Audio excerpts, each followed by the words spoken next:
Alright, we're done. Water them in. You know something? It worked out perfectly.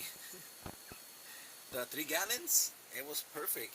Yeah, I managed to give all 16 girls exactly one full cup of this. Whatever this measurement is exactly 16 times, which is 3 gallons.